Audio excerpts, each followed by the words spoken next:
Hello. What's it going? I don't know why I keep saying that. It's so stupid. How's it going? Hey, you darn. I don't know. That's worse. I want to start off with some screenshots I've taken recently. So I'll, of course, steer clear of, any political ones, but I do have some funny ones. Normalize booing in the workplace. Yes. Morgan Wallen makes music for women who crock-pot cream cheese meals for their alcoholic husbands. I have questions for a few.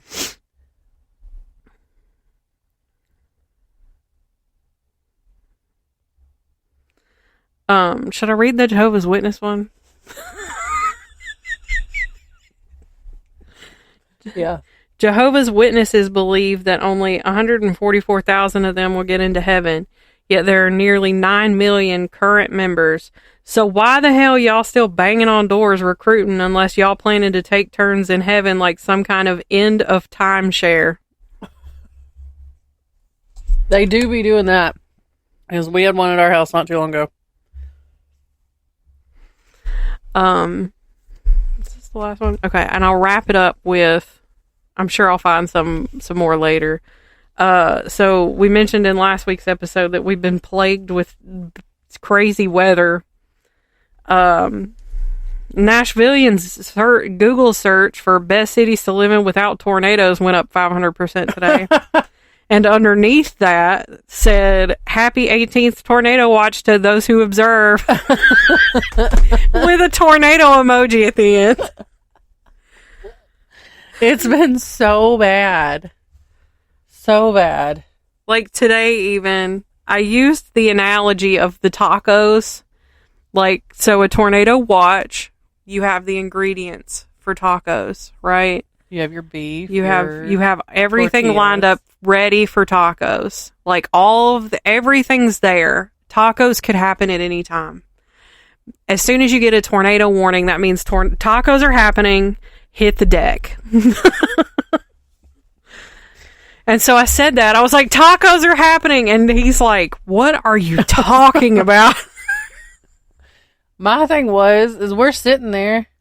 I knew we were supposed to get storms today. And it's supposed to be kind of raining off and on for the next day or two.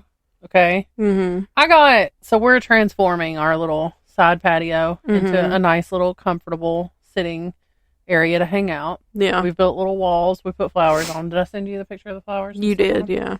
With I call them little cafe lights. Yeah. And we have a table and some chairs out there and a fire pit.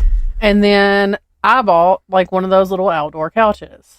Mm-hmm. And it wasn't supposed to be delivered until this coming week, but it was delivered the other day. And so this massive box is just sitting in my living room waiting for me to put this together because I don't want to do it until we're done with all this. Because if it gets blown away, I'm going to be upset. Mm-hmm. That being said, put up a trampoline all by my lonesome. I didn't do it all by Jimmy helped. Yeah. Put up a trampoline just for all these storms to hit. So far, so good. Knock on wood. We're good. But that was terrifying. I was like, just my luck. I just spent all this effort. Oh, I do also have something else. Okay. Did you see Robert Irwin's pictures this week? I did not see the pictures, but I did see a video of him doing a workout in his skivvies. And I feel conflicted. So, I took a screenshot of this post and I posted it in the Discord, right? Not the Pixie Discord. And I was like, for all of you young folk, because this man is basically an infant to me. Yeah. He's 21, so he's at least legal. Yeah. And then one of the girls is from Australia and she goes, no, please no. She's like, this is Australia's child. But one of my favorite comments on the Facebook post of people who posted the pictures, it said, for the love of Steve, nobody look. And then it's a gif of Tyler Oakley doing that. And it about took me out. I was like, Oh my God. The comments on that post were 10 out of 10. I can't believe I almost forgot about that. I wish. I kept that on here just so I could talk about it. Hold on. Now I can delete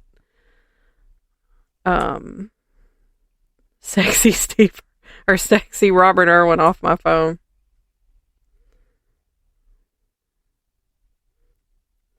Oh, I also did a dive into my notes app the other day. I guess back in 2020, I don't know if I was on a gummy. I don't know what I was doing. But I guess I was thinking a little too hard about Harry Potter. And I said, I like that no one ever talks about how in the first Harry Potter book, when McGonagall is taking Harry to Oliver Wood to get him on the Quidditch team after catching him riding a broom well, that Harry is having an entire inner dialogue about whether or not she was about to beat him with a stick. Also, how the fuck did Fred and George figure out how to use the Marauders map without any instructions? Riddle me that. Anyway, I can't believe I used the F word on the Easter episode. Oh, well. It is what it is. So going back to what I was talking about, the post that says, okay, black people ask white people one question you always wanted to know. Oh, yeah. Okay, so I found it. Yeah. 1.6 million comments, but a lot of them are like, to all the white people that don't get offended and can take jokes, I salute y'all. This is nothing but good laughs. And there's a lot of comments like that. Yeah. But some of these, girl, I was rolling. So this guy's name is Jerome, Jerome. He said, why y'all keep calling me Jeremy?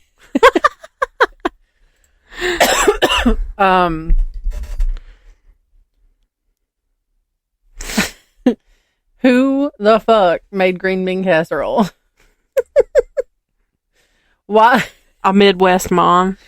Why? This is so accurate. Why do y'all get hyped whenever that song Sweet Caroline or Bohemian Rhapsody comes on? Okay, listen. Sweet Caroline, I think it's hilarious to be in a room of white people when it's just that one part. Right. The bum, bum, bum. There's one better. But Bohemian Rhapsody, listen. Right. It's just in my blood, I guess. Why do y'all come out of the beauty shop looking the same? It's not wrong. How? No. Poor Amara. She had FOMO so bad being locked out of here last episode.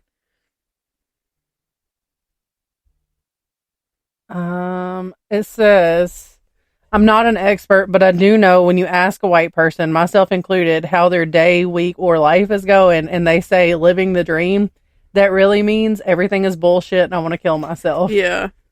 I did see a post that was, I think it was a TikTok. It was like, what is y'all's version of this? Like whenever somebody asks you how your day is going and I forget what theirs was. And I was like, my go-to is same shit, different day. Right. This took me out. Can y'all please take Iggy Azalea back? I don't mind Iggy Azalea. Why do you always go toward the scary noise or thing? Why don't y'all cry and fall out at funerals? Why are you so calm? It's very suspicious. Why do... No. Why do every single one of y'all know all the words to Friends in Low Places? I got friends in low places. Do y'all come out of the womb already knowing the words to Don't Stop Believin' by Journey? Or do y'all practice before you go to the club just in case? Sometimes I practice. I mean,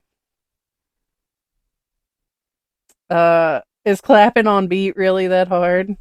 Yes. Why do y'all think Friends, like the show, is funny? I don't. Oh.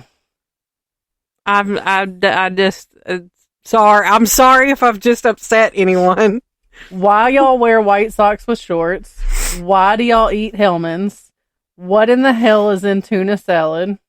Tuna. Why don't people think y'all don't get food stamps? Why do you only get your hair braided in cornrows when you go to visit the Caribbean? Why not support your local Lakita on the south side who braids hair every day? What do you mean? What do you mean by whoa, Black Betty Bamalam? There's a video of a black guy reacting to that music video, and it blows his mind. This one. As a mediator between the white and black delegations, I'm sent to speak on behalf of the white folk. We don't know why and can't answer most of these questions, but we will never ask again to touch your hair and promise not to use raisins in the potato salad. Yeah. I've never understood the raisins in things. Like, that's specifically why I don't like chicken salad. I don't. Because sometimes people be putting other shit in there, and also it's too mayo-y. It's too I mean, depending white. on who makes it. Like mine, I can make some from scratch that is like seasoned. It is so good. Like every once in a while I'll get I like the Costco chicken salad, but I can only eat like a sandwich and then I'm done. And I won't eat it again for 6 years. But I'm not a chicken. I'll eat tuna salad though, but my tuna salad is just tuna, a little bit of sweet. It's more relish than mayo. That's how my chicken salad is more relish than mayo. I use Kewpie mayo. And then now I'm an onion eater, so I'll put raw onion in there. That's it. Mine's more relish than it is mayo. I mean, the mayo is basically just a binder, but I also put boiled eggs in mine. So that yolk kind of keeps it all together as well. But I season the shit out of mine. It's not just plain Jane white people shit. Yeah. It is so good. Yeah, but there's eggs in the chicken salad. That sounds white people shit. That sounds like white people shit. Honestly, though, the only reason at this point in my life why I even eat like tuna salad is the protein. Yeah. That's it. As I don't mind tuna. And it's like a shake up of. I do not like tuna. It's like Daniel doesn't either, and you know that man is a garbage disposal. He'll eat anything. Get past the smell. He's the same way. He does not like the smell. Now, meanwhile, I'm making tuna salad, and I've got great lesbian. Well, I was like, I said it's smelling like oh man, it wasn't a nice joke. But I said something about it smelling like basically a female in the kitchen now. I don't remember how exactly I worded it, but it was not nice. But, and he just goes, that's gross. I can't do it. But, yeah. As an owner of a vagina, I don't understand how anyone can let it get that bad. Yeah. Like, if I even catch the slightest hint of it might start to smell. I know if I can smell it, others can. Right. I can't do it. But I don't know. But I don't mind tuna salad. But I knew as soon as I cracked that can open, I was going to have 4 cats under my feet. Oh, for sure. And that's exactly what happened. All of them. Wow. So I'm having to drop little pieces because I'm about to put onions and stuff in it. So I'm like dropping little pieces, and of course, Miss Queen FOMO here thinks she's got to get more than everybody else. So if I drop it, she's like, "Oh, that scared the hell out of me." It's okay. I know Ziggy. That was thundered. That was big thundered. I'm sure Ziggy just skedaddled. It shook this whole house.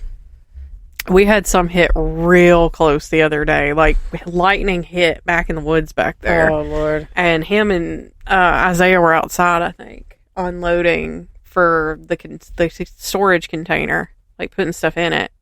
And they had just finished.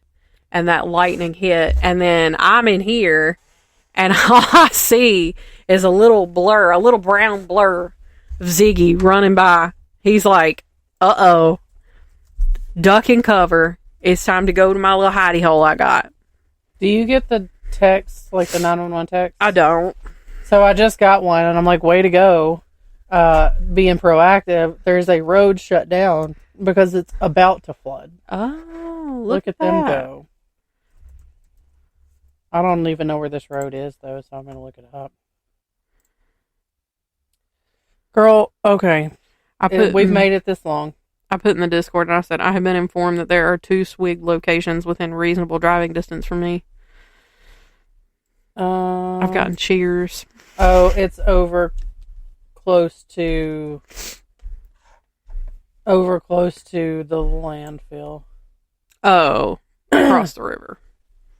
We ain't worried about across the river. Anyway, so I have a story that happened to me this week, and I may have told you about this. The dog? Maybe. Okay, so do I want to add this onto an Easter episode, or do we want to just get into it? I don't know. It's not bad. It's like a personal experience type situation. Go ahead and add it. Okay, so I was telling y'all Thursday that, like, my life was hectic, chaotic, whatever. Yeah. So on top of all the flooding and everything that was going on, and no, was it? No, this was Wednesday that this happened. So we were supposed to get storms. We had some minor storms earlier in the day. Yeah. So, like, I had, like, randomly at like 6:30, it like randomly starts hailing. And when I tell you it starts hailing, it was big chunks. My parents sent me pictures of them. They were not quite the size of golf balls, but it was close. Very close. Yeah. And like all I can see is like these big golf ball size hail chunks bouncing off the top of my new car like basketballs. Yeah. I haven't even looked to see if there's dents. I'm scared, honestly, but it's been storming and stuff so much that I'm like, I'll just wait until this is all over. Yeah. But so it had been storming. It was a whole thing. So the dogs wanted to go out. So Maddie goes to let them out, and it's dark by this point. And she goes to let them out. She opens the front door. She's standing in the house, lets the screen door close. And then she's watching them. And all of a sudden she says, "What was that?" And I'm like, "What?" And she goes, "Something white just ran across the front yard." And then the dogs took off after it. And I was like, "Well, what did it look like?" She goes, "I don't know. It's small, like smaller than Loki almost." And I'm like, huh. And so I was like, well, maybe it's a cat. And I'm like, well, I've never seen a white cat around here. I don't know. That's weird. Yeah. So I go out there and we're trying to like get the dogs to come to us, and we get them in. Everything's good. So then probably, I don't know, it's 30, 45 minutes later. I'm like, I had put the kids to bed, and I'm like, let me take the dogs out real quick before I go to bed myself. Mm-hmm. Try to get some sleep before the storms hit. Yeah. Because if I'd wait, then I'm not going to sleep. Right. So I go to let the dogs out. So I let them out the side door, and then they bolt around the front of the house. So they go out the door, take a right, and then around back. Yeah. Or around the front of the house. So I'm looking that direction, and then to my left, out of the corner of my eye, I see something move over in the neighbor's backyard, and it's dark, okay? Yeah. The only light is the light from, like, my side of the house on the porch, and so I, like, look, and it's this massive white thing in their backyard that's moving, and I'm like, what is that? It was huge. Yeah. I'm like, what is that? I was like, that looks like a freaking massive ass, like, wolf. Yeah. It's huge. And so I'm like, okay, well, let me hurry up and get the dogs in before they see it. So I start trying to get them in, calling them, beeping their collars, all that, getting them in. Yeah. So I get them in the house, and I run in to go get a flashlight. Well, I get the flashlight, and I go to shine it in their backyard, and it's gone. And I'm like, what in the world? So then I notice that their motion censored light on the side of their house is on. Like on the opposite side, I can see it up against the trees that it's on. And I'm like, well, it must be over there. And then I see it come around the front corner of their house and turn into their front yard. So I shine the flashlight over there, and it's a massive white, like, Great Pyrenees type dog. Okay. Yeah. Glowing white. It is so white. Now, Okay. I know that neighbors of ours have had one. I don't know if they still do. They don't. Okay. Well, and then last summer, because I'm pretty sure their neighbor made them get rid of it. Yeah. And then Because they had that sign up for a while that it's said, still there. It wasn't up the other day. Oh. They might have put it back up, but I didn't see it the other day. Well, but last summer we had a dog like this appear on our property and just kind of hang out for a little bit, and then it ended up somehow making it to a vet clinic that's up the street. Yeah. And so I was like, well, maybe it's just that dog and it's just made its way back. I don't know who it belongs to. Mm-hmm. But it is massive. But I noticed, like, as soon as I was shining the flashlight on it, it starts walking my direction. But then, like, the combination of it being dark, the atmosphere is kind of eerie because it's about to go down with storms. Yeah. The flashlight's, like, glowing off of its eyeballs. And then I can tell, because this is a high-powered flashlight, that probably from where the weather is getting warmer, it's, like, shedding very bad. Yeah. It did not look like it's being very well taken care of. Right. Because the shedding is coming out in patches. It looked mangy, but then also was very white. Like it was very clean, but it was also walking as though it's either injured, very bad arthritis, it's been hit by a car, something, because it is almost walking sideways. Oh, wow. And I was like, that's not a dog. That's giving skinwalker. That's a skinwalker. Oh, that reminds me.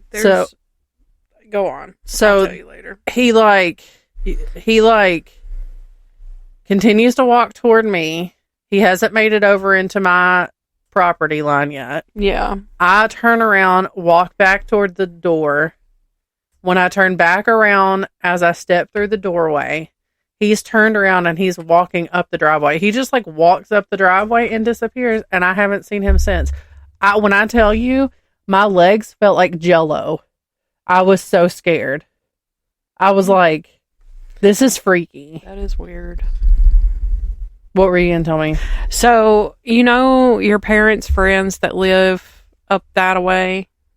And he works for a tent company? I wouldn't say they're friends, but yes. Okay. The one with all the crazy they're jobs acquaintances and stuff. Yes. Yes. So, you know his neighbor that used to go, like, whenever we would all go to trivia and stuff, this guy would go, and he's an idiot. Are the one with all the paint jobs or the other ones that live on up the road? The paint jobs? With the big skeleton and all that other Oh, else? no. Oh. The other ones. The ones that gave us the tent every year? Yes. Okay, Yeah. So his neighbor. Okay. Because Daniel was telling me, because he was like, somebody down, he's like, he's got a lift. I'd like to borrow it for whatever. Well, I thought I knew what he was talking about, but I didn't. Well, we're coming home from work one day. And so these people have like a bunch of kids, and the house directly next door to them, they have kids. When I tell you, I was like, I'm almost certain that all of those children are skinwalkers. I was like, now hear me out. I was like, every time I see them, they are different. It's always different kids. It's always a different gaggle of children in this yard. I guess I know who you're talking about as far as the kids go. No. Could you probably not, because it's not him, it's their neighbor. So,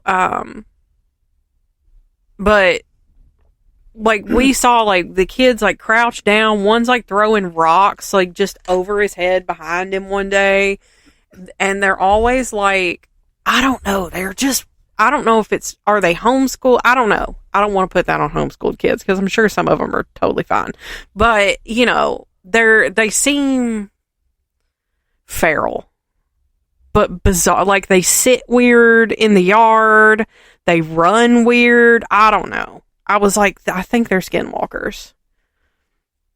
Lizard people. They're probably just normal children. And Lizard I'm just people. like being mean for no reason. They're lizard people. Probably. That's a rabbit hole that I feel like I want to go down one day. I don't think I want to. I think I want to. I think I do. Wow. Bring in the Denver airport in on the whole mix. Yeah. Have you heard the stories? I feel like that? I have. Bro, Yeah. Shane Dawson's got a conspiracy situation about it on one of the podcasts. Yeah. Just here in the past couple of months, and I was like, dang.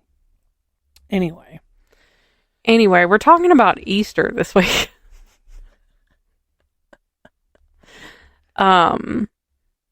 Because Easter is coming up. So I saw a really cool Easter t-shirt the other day. And it was like, I don't even remember what it says. Never mind. it's about the thunder again. Yeah. It was a big bolt of lightning. It was. It was bright. She's waiting for it. I can feel her every time. Oh, that one wasn't bad. No, that one wasn't bad. But she'll. Yeah. So how much of a history did you? I got literally 3 pages. This is of that. Like, that's my entire episode. So you go ahead. I'll fill in 5 pages. Yeah, I'll fill in where you don't. So, I just started and said we have discussed the origins of Easter just a little bit in a past episode, but it's been a little while, so I just did like a quick refresher on that. Historians suggest that the Easter Bunny first arrived in America via the German immigrants who settled in Pennsylvania. They had a tradition of a hare who would go from house to house and leave eggs and gifts in baskets that children would set out for them. But where did this tradition come from? So we all know about Ostara. Is that how we said it before? Maybe. From our previous spring equinox episode. If you haven't listened, I would suggest that you do. That was a really cool episode. Yeah. That was very informative. I like those equinox and what's the other one? 2 are equinoxes and then 2 are something else. Yeah, I'm with you. I can't. It's not coming. Those were quite informative. We did like recipes and stuff. Yeah. So this source left out the pagan origins and says Ostara is a mythological figure from Germany. And it is said that she changed her pet bird into a rabbit in order to amuse children. And what? She was looking up here. I'm just trying to figure out. Oh, there ain't no telling. That she changed her pet bird into a rabbit in order to amuse children, and the rabbit would lay brightly colored eggs. And today, this is still practiced in some way in the U.S. and European countries. As we know, in the Christian tradition, rabbits are a symbol of fertility and rebirth and have been depicted in Christian-inspired art throughout the centuries. Famously, there is a painting dating back to 1530 called Madonna of the Rabbit by Titan. This painting depicts Mary petting a white rabbit, and the symbolism of the white rabbit represents both new birth and purity, making it a natural choice of critter to represent the Christian holiday of rebirth. Another symbol of rebirth and fertility is the eggs. The famous Fabergé egg from Russian history was basically just yassified Easter egg. Yassified. These types of extravagant gifts were given to friends and families of Russian Tsars. In Iran, people decorate eggs for Nowruz, which is the New Year holiday that falls on the spring equinox. And historically speaking, in observance for Lent, Christians were not permitted to eat meat or eggs. So Easter Sunday represents the end of Lent and the first day that they could eat eggs, and this helped to make them part of that celebration. And America isn't the only one celebrating Easter, though, but many countries use a different animal to represent the holiday. There is everything from cuckoo birds, dogs, and bilbies. And Australians aren't a big fan of furry little rabbits. Rabbits were introduced to Australia in 1788, which each source said something different in regards to when rabbits were introduced to Australia. But nevertheless, they have become known and considered to be an invasive species. So rather than being seen as what we see in America as, "Aw, cute, a bunny," rabbits are looked at as the grim reapers of crops, and during their reign of terror have destroyed thousands of acres of crops in Australia. I could see that being a problem. Yeah, so they don't exactly see them as a sign of growth and rebirth in the land down under. Instead of the rabbit, Australians get their Easter treats from the native bilby, also known as the rabbit-eared bandicoot. It is a small rabbit-like critter with big ears. It's very cute. It's got this long little nose, a little snout. It's very cute. They have a much better reputation and are now also considered to be endangered in some areas of Australia, and having them as a symbol of Easter increases the awareness needed for their conservation. The Easter bilby came about when in 1968 a young girl named Rose Maria Dusting wrote a short story called Billy, the Aussie Easter Bilby. I don't think it's cute. You don't think it's cute? No. I think it's a little I could see where people would think it's cute, but it's just... I think, like, for us, like, a little rabbit face is cute, but for something in Australia, it's quite cute. You say that like Australia doesn't have cute things. They do, but most of their critters are scary. They're terrifying. Anyway, so Billy the Aussie Easter Bilby, which was later published as a book in order to boost the nation's appreciation for this rapidly disappearing animal. In 1991, the Foundation for Rabbit-Free Australia, or the RFA, began to push this concept to further increase efforts to raise awareness of the bilby's declining population. And some chocolate companies even produce chocolate bilbies instead of the traditional chocolate bunnies that we see during the Easter season. And the proceeds from the sale of these chocolate bilbies go toward the Save the Bilby Fund, which is aimed at growing this little marsupial's population by breeding them in captivity and releasing them into safely fenced areas in the wild. Also, Easter falls during the autumn season in Australia, which gives it just a unique little twist. South African traditions are similar to American, but they just call the Easter bunny either Easter hare or Easter rabbit. Here, South African children receive chocolate eggs and treats, and egg hunts are a very popular tradition. Solstice, yes. Sorry. Additionally, Easter buns, which are similar to hot cross buns, are enjoyed during the Easter celebrations in South Africa. And I will wrap up my portion with a French Easter tradition. And here there are whimsical flying church bells that are said to be responsible for bringing the Easter gifts. In France, it is tradition to not ring church bells from Maundy Thursday until Easter Sunday. This is representative of the period of mourning during which Jesus was crucified and then leads into the celebration of his resurrection on Easter morning. This story is told to French children. The story that is told to French children is that the bells don't ring because they are too busy flying to Rome to be blessed by the Pope, and on their way back to France, they drop treats all over France for children to find.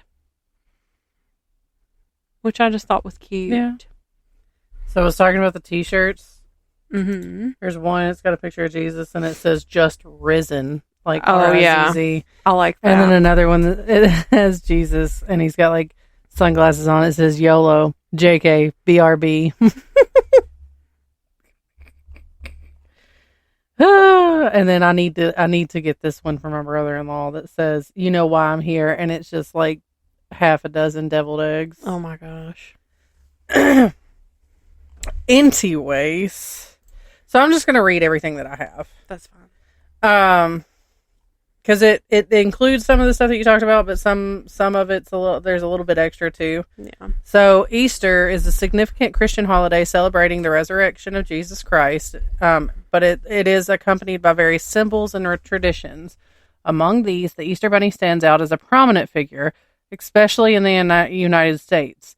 This article that I read kind of delved into the origins of the Easter Bunny, and it explores how similar traditions manifest in countries beyond the U.S. Hold on. I accidentally just pulled off a fingernail, so I put it in my trash bag. So the association between rabbits and Easter can be traced back to ancient times. Rabbits, known for their prolific breeding, have long symbolized fertility and new life. The symbolism aligns with the themes of resurrection and renewal central to the Easter celebration. In pre-Christian Europe, pagan festivals celebrated the vernal equinox, marking the arrival of spring and the rejuvenation of nature.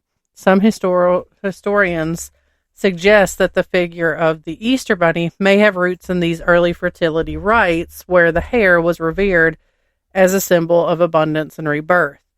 The association between rabbits or hares and the fertility dates back to ancient civilizations. Cultures such as the Egyptians, Greeks, and Romans revered these animals as symbols of fertility and renewal due to their prolific breeding habits. This connection made rabbits fitting emblems of new life, a theme central to springtime festivals that celebrated rebirth and renewal. The name Easter is believed to derive from Oster, because this one's spelled different than Ostara. Yeah. A goddess of dawn and fertility in the Anglo-Saxon paganism.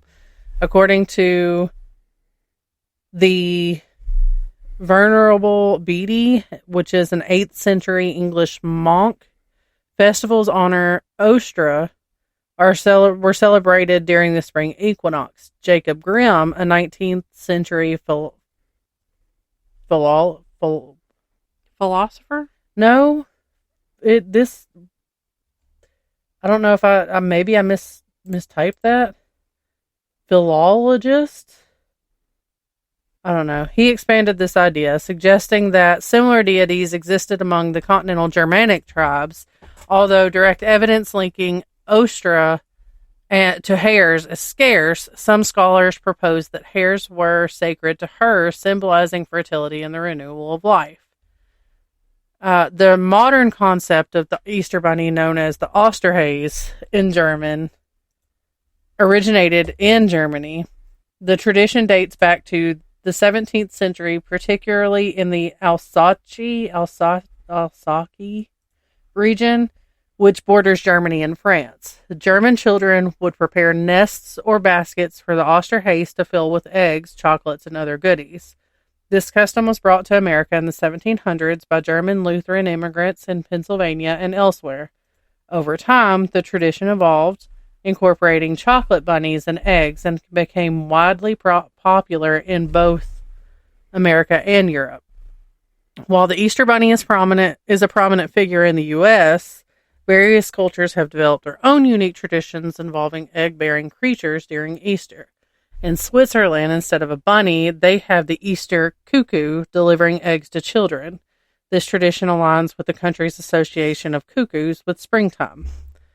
In Germany, in some religions, alternative animals like the Easter fox or the Easter rooster are believed to bring Easter eggs, showcasing the diversity within German Easter customs.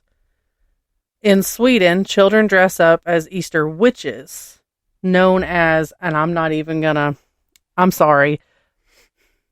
Paskaring, and go door to door exchanging drawings and paintings for sweets, which is a tradition rooted in ancient cultural practices, which I found that to be very cool.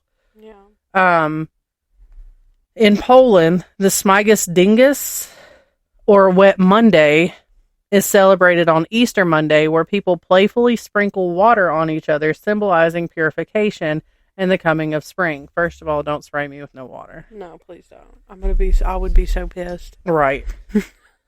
Easter celebrations in Mexico are known as Semana Santa, and they involve elaborate processions and reenactments of the Passion of the Christ, reflecting the country's deep-rooted Catholic heritage.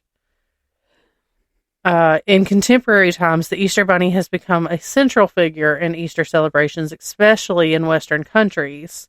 The tradition of egg hunts, where children search for hidden eggs often left by the Easter Bunny, are widespread. These eggs are typically filled with candies or toys blending the themes of fertility and new life with festive enjoyment. The commercialization of the Easter Bunny has led to its ubiquitous presence in media, merchandise, and seasonal advertising. Despite its pagan origins, the Easter Bunny has been seamlessly integrated into Christian celebrations of Easter, symbolizing the resurrection and the promise of new life. The Easter Bunny's journey from ancient fertility symbol to beloved holiday figure reflects a tapestry of cultural exchanges and evolving traditions.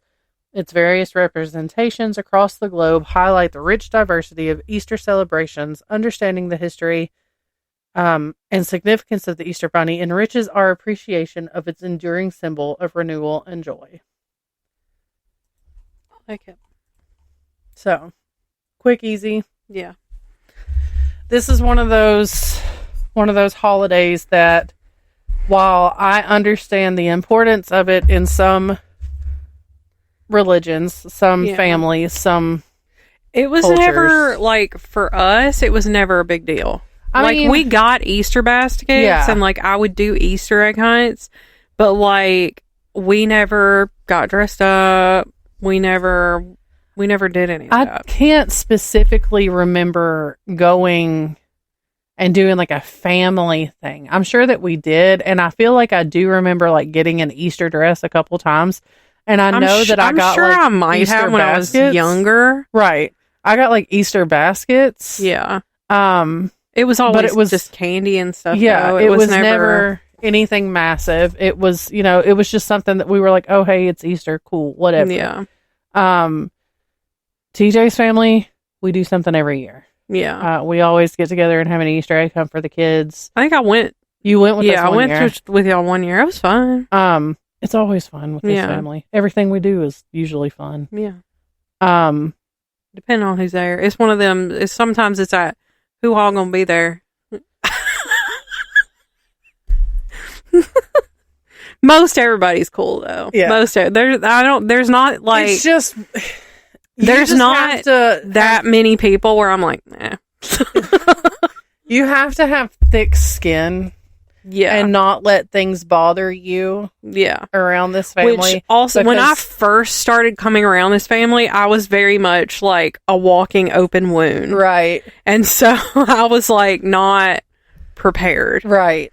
But now, and also I like that Daniel gives what he gets, basically. Right. Like he matches energy. Yeah. So I think it's like, it's easier for him. He's like, I don't know anybody, but now he knows people whenever we go over there. Well, I mean, it's like, you just have to. Sometimes you just got to walk up to people and talk to them. Right. To find out if they're going to be cool or not. It's, in TJ's family, they're a good time. They're going to give you shit, but you got to, like, not let them see that it's bothering you or they're going to keep on. Yeah. Just kind of let it roll off and just keep walking on with your life. But yeah. It's because, like, used to, I was visibly uncomfortable. Yeah. Visibly, like, very visibly. You were that Easter, and, like, they gave you so much shit. Yeah.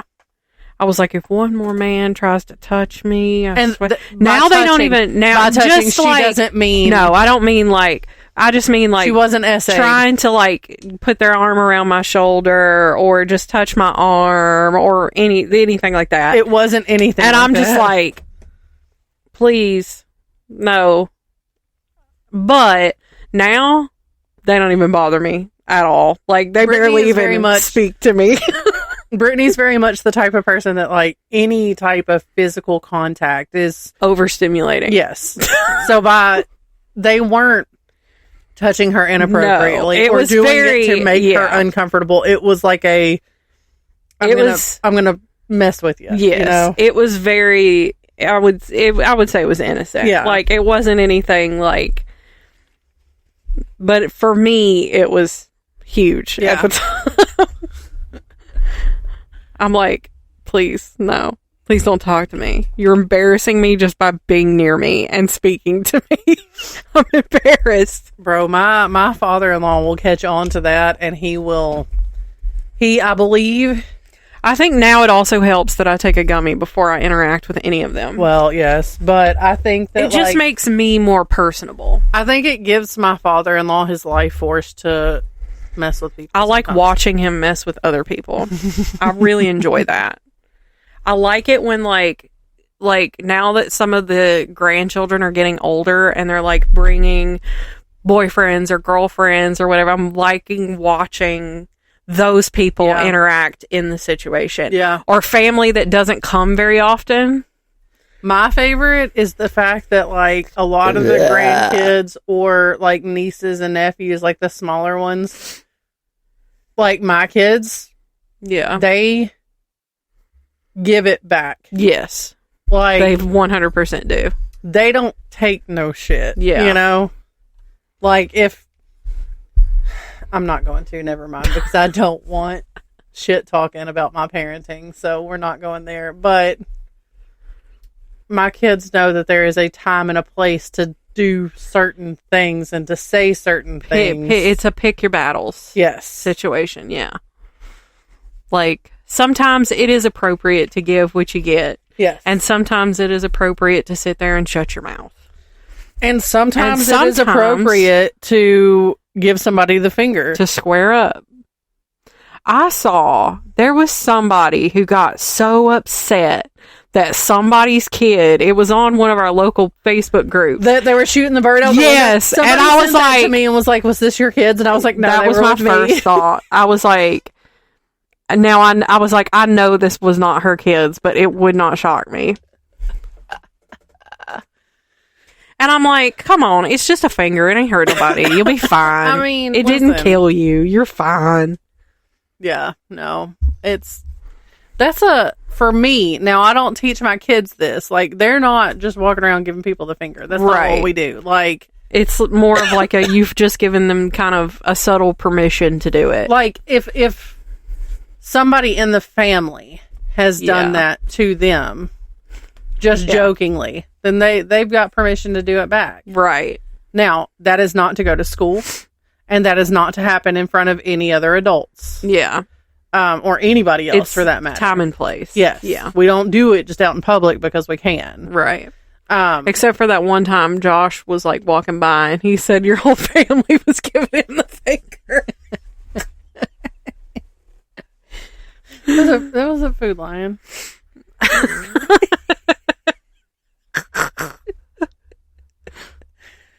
He's like trashy, I swear. Hey, listen. Sometimes to survive, you've got to be a little trashy. You've got to. I think in 2025, normalize being a little bit trashy. Oh. Anyway. All right. Well, I hope that you all... When is this releasing? Before or after Easter? Before. Hope you all enjoy your celebrations if that is something that you do, in fact, celebrate. Eat lots of candy. And also, normalize being normal with the Easter baskets. You don't have to put, like, $100 gift cards. You don't have, like... Even if you plan on doing gift cards, be, like... Or even just, like... There's people who will put, like, iPads. Yeah, iPads in Easter baskets. Christmas. And I'm like, calm down. I used to just get, like, shitty little chocolate eggs. Yeah. I know, but I say that as somebody who does the most when it comes to gift giving. Yes. Like, I know, it would be like toys and candy and stuff if I had a kid that I was making an Easter basket for. But, like, I know I would do too much. I'm the queen of buying those pre-made baskets at, like, Walmart. I think those are fine too. I find minimal, one that I think that each kid will like effort. When we go for it. Listen, I really think you would like Kylie Kelsey's podcast because I feel like she's a pre-made Easter basket mom too. Because like she's like our elf at Christmas. She was like does nothing. Same. He's a freeloader. Same. She's like, we are not setting up elaborate pranks. We are not doing any of that. She was like, that little thing, he does nothing. I'm pissed that this ever became a thing and that I thought it was a good idea to begin with because, like even if I hadn't have started it back in the day, like, it's almost imperative that you do it as a parent now because the kids have them at school and then other kids at school are talking about that they have one. Right. So, like, you have to keep the Christmas magic alive and you have to be a part of that as well. Yeah. But, like, you know what? It's okay if your elf just kind of like sits around and moves from one counter to the one across the room. It's fine. The fact that thing is moving is bringing the kids life. Right. So. But like what I enjoyed this year, so like I watch Zoe and Alfie. Yeah. I watch them every week. And like this past year, now they have 2 children. Yeah. So they really got into the Elf on the Shelf this past year. And I think like it's just their household. They did elaborate things. And like at the end, because they wouldn't talk about it, like because like some parents watch their vlogs are family friendly. Yeah. Like there's nothing in there that like kids can't see. So they would make the vlogs very like, oh, the elf came, you know. But then at the end of Vlogmas, they showed them like setting up, and they, you know, they preempted it with "Don't let your littles watch this video if y'all do this." And I just think it's cute, but I also know that I would not have the energy to do that every day. It is exhausting. And, like, I got so excited. And coming up with new ideas. Girl, it is impossible. But, like, was it last year? I don't know. The past couple of years. Of course, your kids are also getting a little bit older and starting to... Right. That's been a whole thing. But, like, the past couple of years, Maddie has helped because we've let her in on the secret. Mm-hmm. And she's helped when she's there. Yeah. She comes up with great ideas. Mm-hmm. The other two She's pretty creative, so that doesn't really shock me. The other two are still, you know, they're still believers. Yeah.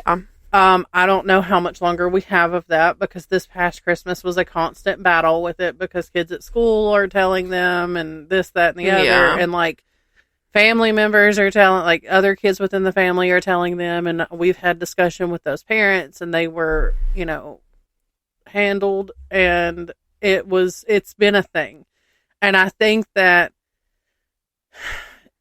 TJ and I have come to the conclusion that we're probably going to have the conversation with Gemma maybe before next Christmas. But we're also still like in the phase of she's losing teeth left and right all of a sudden. Yeah. So we're still trying to with the tooth fairy, because if one goes, they all have to go. Yeah. And so between her and Easton, they've lost like, combining the two of them, they've lost like 4 or 5 teeth here in the past 2 months. Yeah. The tooth fairy is going broke. Even though they only get like $2 a piece. And you know what? The tooth fairy forgets. Like, yeah, it's like second night delivery in this house because we're like, we tell them, you got to yell and tell her that you've lost a tooth or she won't come. And so they'll yell and then we'll both fall asleep. And then the next day they're like, she didn't come. And we're like, oh shit, you didn't yell loud enough. Like, yeah. But that's funny. That's one of the great things about being a parent too. Like, that's one of the things that I didn't realize would be such a fun part of being a parent. Mm-hmm. And it just brings a whole new meaning to all the holidays. Yeah. That's the one thing I think I'm going to miss when my kids are older. Mm-hmm. And I won't necessarily get to be a part of it for the grandkids that I may or may not have. Yeah. See, I think about, like, the nice aspects of parenthood like that, where I'm just like, that would be really cool to experience. But then I also think about, like, they're also going to cry. Or like, even if I'm like at the, like, this is what set me over the edge at Walmart. Okay. So I talked about this, I think, in the last episode where I was like afraid. Right. So we're checking out and I'm just like trying to scan my stuff. And the lady at the checkout next to us she has a kid who's probably 12, maybe 11, 12. And she's like helping, but she's being annoying about it on purpose. Yeah. And then the mom is like feeding into it. And I was like, how y'all are overstimulating. See, and I think a lot of it for you too, kids, period, are overstimulating. Yeah. You're going to get touched out and you're just going to look at them and say, give me some time. Please back up. I'm touched out. And to them, that means, let me just stop touching you, but they're still like 6 inches from you, and that's still not touching you, but it's still touching you. Right. And you're and like, you don't want to hurt their feelings right. and make them feel like they can't come to you right. for comfort or something. But and then you've got times where like they're trying to help you with things, but they're helping, but they're not helping, and they're getting in the way more than they're helping. Right.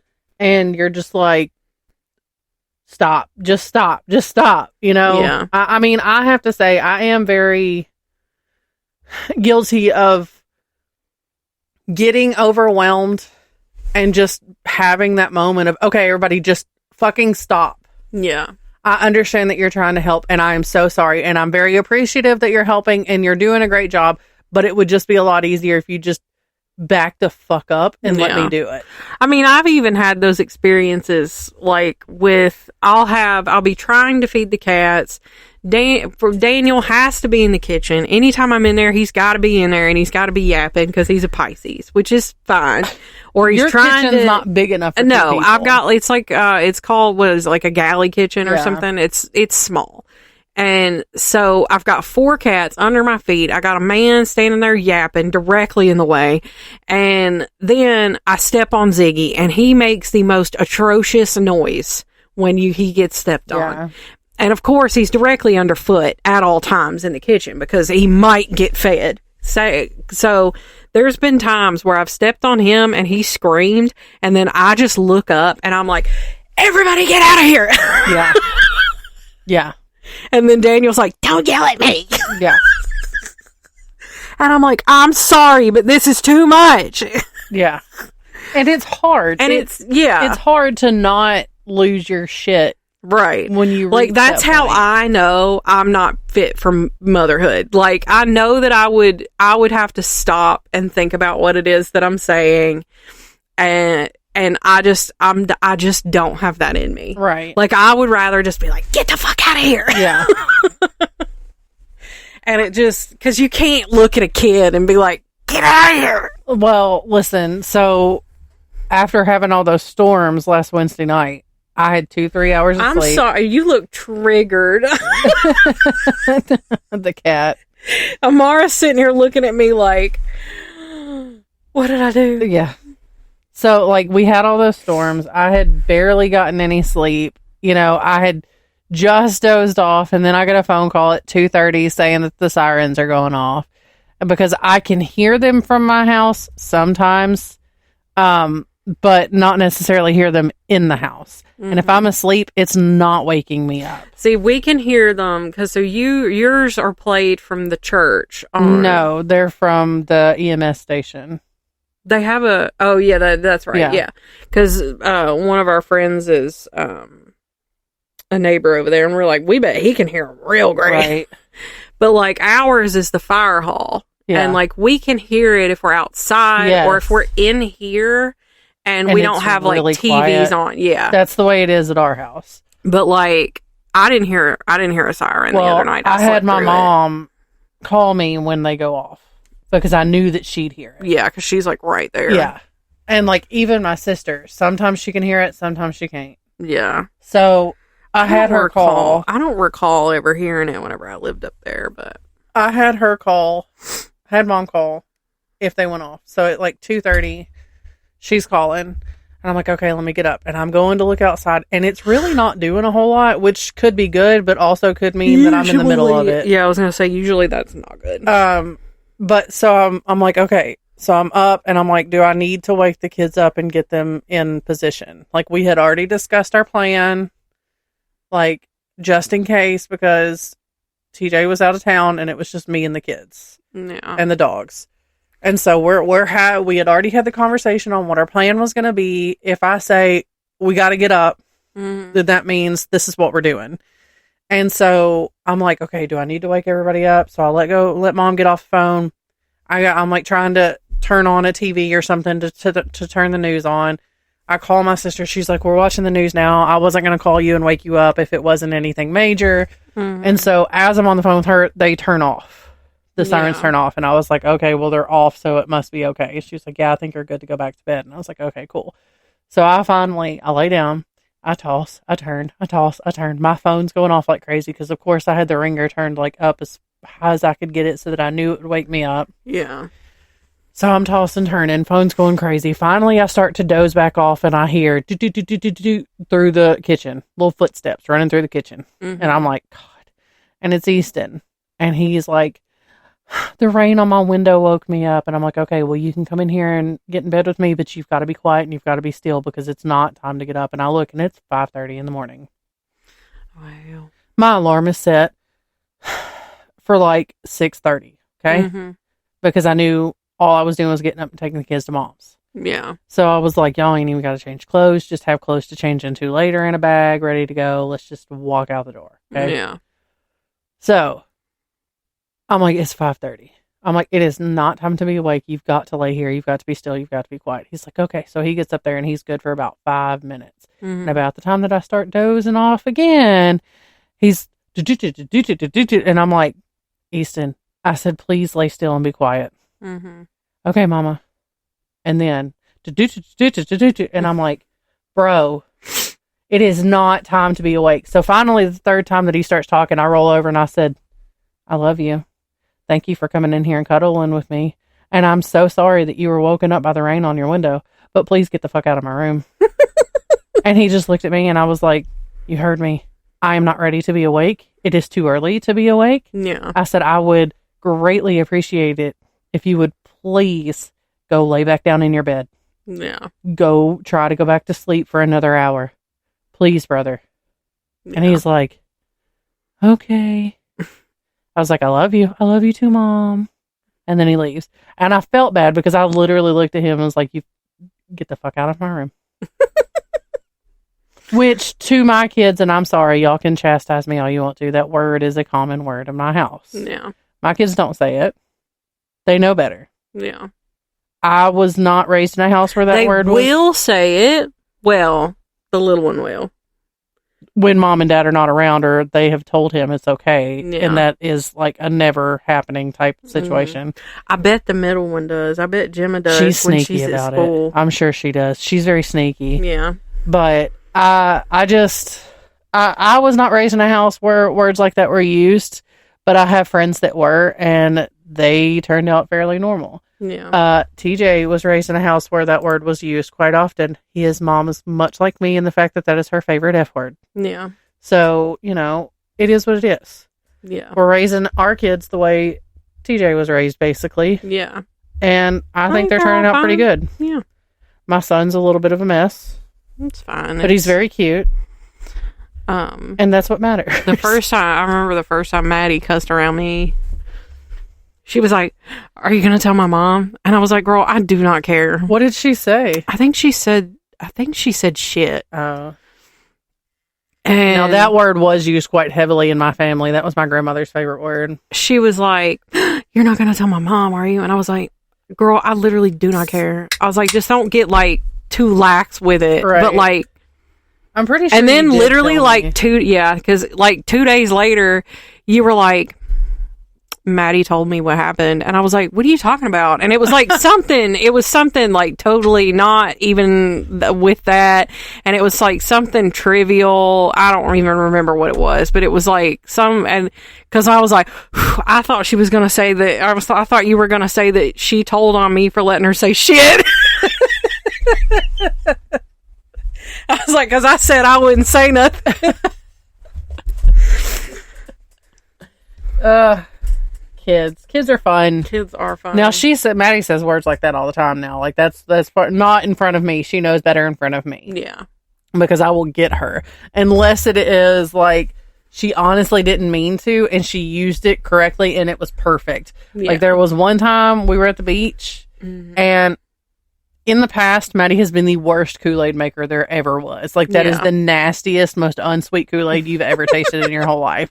So, like, something was said. It was me, her, and TJ out in the water.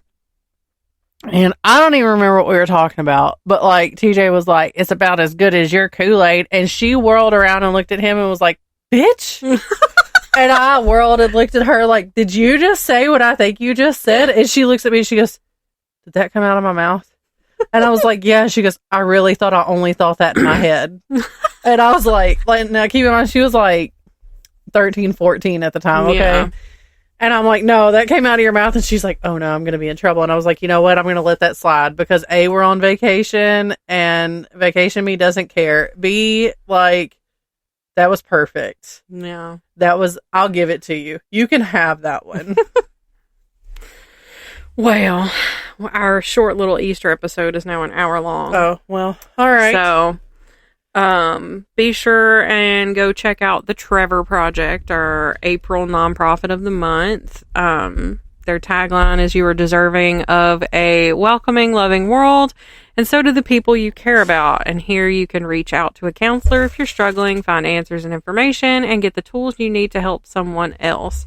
And these are resources for the LGBTQ alphabet mafia. And I'll have the link to donate directly to them in the episode notes, should you feel so inclined. And to find those episode notes, you can follow us on Facebook, Instagram, TikTok, YouTube. Again, we're throwing around the idea of a Discord. Yeah. Let us know if you'd be interested in joining that Discord situation. You can email us at wandersofweird@gmail.com. Happy Easter! Bye!